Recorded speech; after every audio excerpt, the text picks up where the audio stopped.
Quando ouvimos a palavra risco, já ligamos o sinal de alerta e damos um passo para trás, porque risco sugere algum perigo. Mas será que em investimento risco tem esse mesmo significado? Eu já te adianto que não.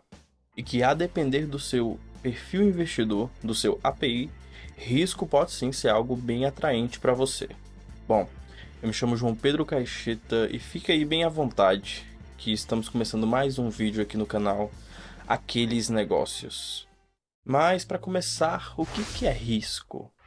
Risco é simplesmente a chance de algo dar diferente do esperado, seja para bom ou seja para algo ruim também. Logo, entendemos que risco não é exatamente algo ruim, porque se você investe em algo esperando receber 1% ao mês, por exemplo, mas em um determinado mês você recebe 4%, você fica bem feliz, não é? O problema é que o ativo que pode ter uma rentabilidade assim, tão fora da curva, é o mesmo ativo que pode te dar também uma rentabilidade muito negativa. Sabendo disso, a gente começa a entender o porquê que uma aplicação de baixíssimo risco nos dá também um baixo retorno. Claro, ela vai ter uma oscilação baixíssima porque o risco dela também é baixo. Mas antes de entrar em cada um dos riscos, é importante entender que existem duas classes de riscos, digamos assim: o risco sistemático e o risco não sistemático. O risco sistemático é aquele que afeta todo o sistema financeiro. Então ele não pode ser mensurado e não pode ser diversificável. Como a pandemia, por exemplo. Ela afetou o mercado como um todo, afetou todos os setores e é um risco que não tem como muito ali prever. Já o risco não sistemático é o risco que afeta uma empresa ou um setor específico. E esse tipo de risco, meu amigo, não só conseguimos mensurar, como também conseguimos nos prevenir dele. Os principais riscos que estamos expostos quando fazemos algum tipo de investimento são o risco de mercado, o risco de liquidez, o risco de crédito e o risco operacional. E vamos lá que eu vou detalhar cada um deles hoje aqui para vocês. Imagine aí uma linha quase que 100% reta. Ela sobe um pouquinho de nada, ela desce um pouquinho de nada, mas ela se mantém praticamente reta em todo o período. Agora imagine uma linha que sobe e desce o tempo todo, com alturas diferentes e em momentos diferentes. Agora pense nessas duas linhas como dois investimentos diferentes. Aí eu te pergunto, qual dos dois é o mais volátil? O ativo da linha curva, com certeza, porque ele é menos constante. Mas se eu te perguntar qual dos dois tem maior potencial de ganho, e aí qual é a sua resposta? Se a sua resposta for o ativo da linha curva, você está totalmente certo. Porque como eu já disse aqui, quanto maior o risco, maior o potencial de perda, mas também maior o potencial de ganho. E você acabou de entender o risco de mercado. Esse risco é ligado às oscilações de preço, seja de uma commodity, de juros ou de taxas cambiais. Simplificando mais ainda, risco de mercado é a chance do seu investimento oscilar com o tempo. É o quão volátil ele pode ser. Agora vamos falar do risco de liquidez. Esse risco está ligado a quanto tempo eu consigo transformar o meu ativo em dinheiro. Imagine o seguinte cenário: você está em casa navegando na internet e se depara com aquele carro. É um carro que você está procurando há muito tempo, mas não encontrava de jeito nenhum. Você imediatamente fala com o vendedor, faz uma oferta e ele aceita. Mas ele te diz: ó, tem mais uma pessoa interessada, então eu só posso segurar esse carro para você por um dia. Você, sabendo que tem um investimento no banco, vai lá no seu gerente e solicita esse resgate para fazer a compra do carro.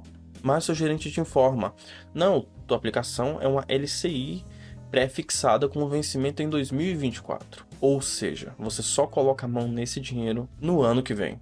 E por isso você perde essa oportunidade. Já em outro cenário, imagine que nessa mesma situação o teu dinheiro estava aplicado em um fundo renda fixa simples, com liquidez diária. Ou seja, solicitou o resgate, entra na conta na mesma hora, comprou o carro e tá tudo certo. Nesse exemplo, nós conseguimos entender o risco de liquidez, e que na LCI nós temos um risco de liquidez bem maior do que um risco de liquidez num fundo DI. Claro que por esse motivo o prêmio pelo investimento na LCI ele tem que ser maior, mas eu não vou entrar aqui no mérito de rentabilidade. E um dos maiores exemplos de ativos com baixa liquidez é o imóvel, que você tem ali um imóvel que vale 1 milhão, por exemplo. Mas se você precisar desse valor, você não vai tê-lo rapidamente. Afinal, a venda de um imóvel é um processo burocrático e você tem que achar alguém que queira aquele imóvel naquele lugar, naquele momento e que tenha esse recurso. E muito provavelmente você vai ter que vender com desconto se você quer vender mais rápido. E em investimentos é bem parecido. Existem duas situações quando você quer resgatar um ativo que não tem uma grande liquidez. Ou você vai vendê-lo com um belo desconto e vai acabar perdendo dinheiro, ou você não resgata de forma alguma, como a LCI pré-fixada com um vencimento determinado. Não tem quem resgate esse trem. Você só pega o dinheiro no vencimento. Agora falando em outro risco, temos aqui o risco de crédito. É o famoso risco de calote, que é a chance de um devedor não honrar com seus pagamentos. Vamos supor que eu tenho dois investimentos em duas instituições diferentes. Um fundo de crédito privado em um grande banco aqui do Brasil, e o outro também é um fundo de crédito privado, só que em uma pequena corretora. Nesse caso, o fundo na pequena corretora, mesmo sendo o mesmo investimento, ele vai me pagar mais, bem provavelmente, pelo menos é assim que tem que ser, mas ele tem um risco de crédito muito maior. Por quê? O que é mais fácil quebrar? Um grande banco ou uma pequena corretora? E o pior é que nesse tipo de investimento, nós nem contamos com a figura do FGC, o Fundo Garantidor de Crédito, o que deixa o risco ainda maior. O risco operacional. O risco operacional ele é causado por falhas internas. Podem ser na estrutura, no sistema, nas pessoas, produtos ou processos. Exemplificando aqui. Imagina que você está em casa e, após uma análise de mercado, você identifica que existe uma grande chance da Petrobras se valorizar. Você pega seu home broker e manda a ordem de compra dessas ações. Você vai dormir tranquilo, no outro dia você acorda, liga no jornal e vê que a Petrobras teve uma valorização de 10% de ontem para hoje. Só que quando você abre o seu home broker, você percebe que houve uma falha na ordem que você enviou e por algum bug do sistema, alguma falha sistêmica, não foi acatada essa ordem. Nesse caso, você acabou perdendo essa curva percentual de juros. E esse é um pequeno exemplo aí do que pode ser um risco operacional. Bom, são poucos os riscos, mas que podem impactar muito aí os seus investimentos. O lado bom é que tem como reduzir esses riscos e com apenas uma coisa, que é uma coisa que eu tenho certeza que você já ouviu: diversificação. E para deixar claro para você que ainda não entende o que é diversificação, eu vou te dar aqui dois exemplos. Exemplo 1. Eu tenho uma carteira de investimento com dois ativos e ambos os ativos são expostos 100% ao dólar. Agora imagine que por algum motivo extremo aí no mercado o dólar caia 50%. E por esse motivo você perdeu ali 50% do seu patrimônio total. Mas agora imagine que você tem uma carteira de investimentos com 5 ativos, sendo 20% um CDB pós-fixado aí, com uma porcentagem do CDI, 20% você tem ações, compondo esses 20%, 5% de um grande banco, 5% de um grande grupo farmacêutico, 5% é uma mineradora, e os outros 5% em uma empresa do varejo, mais 20% de BDRs, onde você escolheu ali empresas grandes americanas, 20% em títulos públicos federais ligados à inflação e os últimos 20% em fundos imobiliários. Agora imagine o mesmo cenário, que o dólar caia 50%. Nesse mesmo caso aqui, o impacto na sua carteira seria bem menor, porque a tua exposição a dólar é bem menor. Nesse exemplo aqui, é apenas de 20% nas BDRs. Fora que o dólar ele tem uma correlação negativa com o real. Como nessa carteira tem títulos atrelados aí à taxa Selic, a valorização que esses ativos terão irá reduzir ou até zerar o impacto que a queda do dólar terá na tua carteira. Por isso que é importante não apenas diversificar, mas se atentar à correlação que aqueles ativos ali da sua carteira têm entre eles. O ideal é que, pelo menos nos ativos mais arrojados, mais arriscados, eles tenham uma correlação negativa entre eles. E o que é uma correlação negativa? Quando um ativo sobe, o outro desce. Quando um desce, o outro sobe, igual o real e o dólar tem ali.